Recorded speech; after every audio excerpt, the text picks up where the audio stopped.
Perry, what's going on? Hi, Fish. How you doing? I'm doing good. Where are you calling from, man? New York City.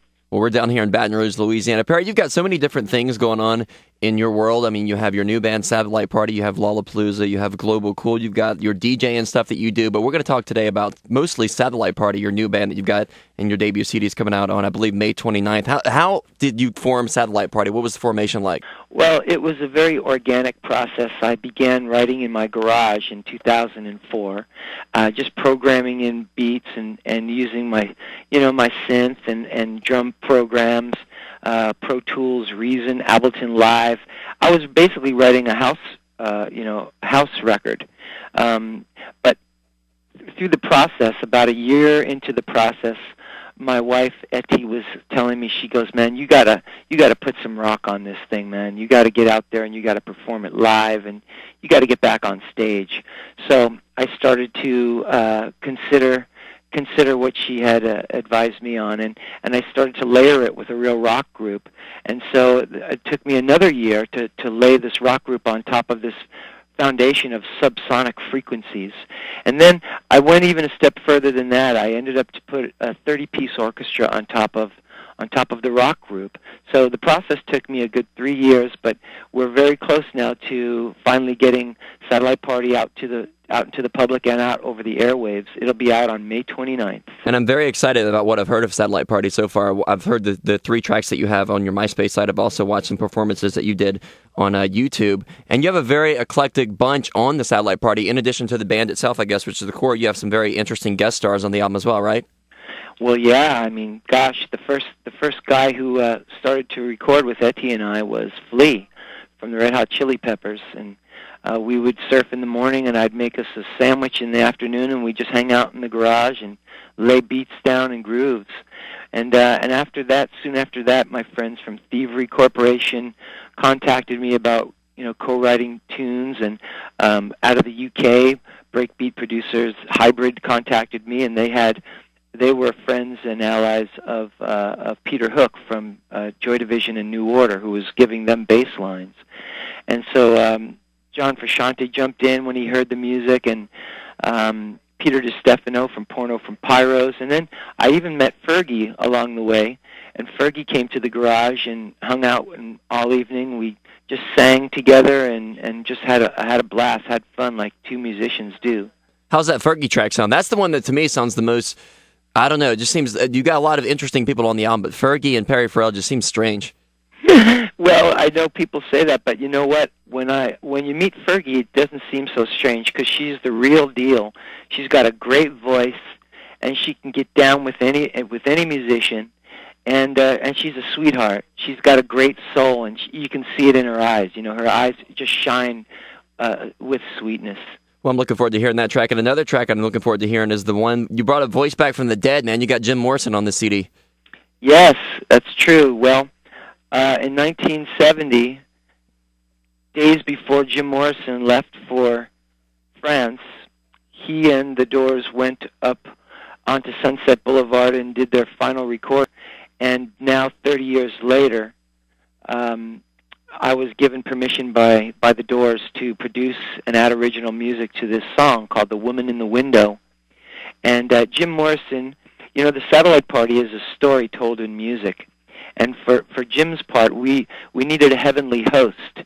If we're going to be throwing parties around, yeah, this would include the heavens. And so the heavenly host is Jim Morrison. He puts a party call out from the heavens to this group of people called the Solutionists. And they partake in his party. And at that time, they're all looking at the world from the vantage point of a satellite. He calls the Earth the woman in the window. And he tells these solutionists that they need to legitimize themselves and create a modern renaissance where the artists would play a major role in transforming the world. And so he gives them their mantra, and he says, just try and stop us. We're going to love. And so we take that to heart, and now we have put together a 10-year plan, a real 10-year plan where we're going to be going around the world, beautifying the world, and redressing, readorning, and rethinking, and giving the world true solutions. Awesome, man. That sounds like a definitely a very ambitious plan there.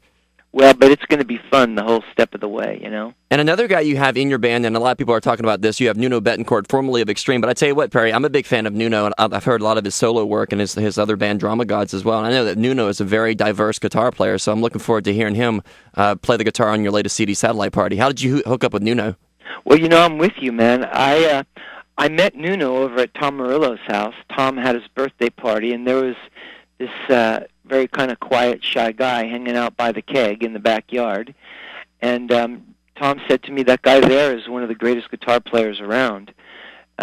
He said, if you want to record with somebody, because he knew I was trying to now add live players to this very dense, synthetic textured sound that I was producing, he said that guy there would be the perfect guy to work with. So I invited Nuno to the garage, and he came over with his amp and his guitar, and just started to lay tracks. And I immediately, just like you say, I just appreciated the diversity in his playing. He can play beautiful, articulate Spanish-style guitar, and he can also just lay power grooves and power chords and textures across this thing. And it was he was laying out everything I was looking for and listening for.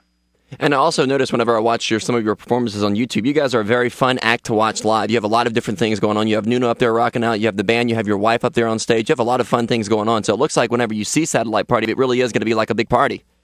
Well, that's the ambition. That was the plan. And you're right. I mean, it's by design. We have women rocking, man. Not only my lovely wife, Etty, who has been with me, on a professional level.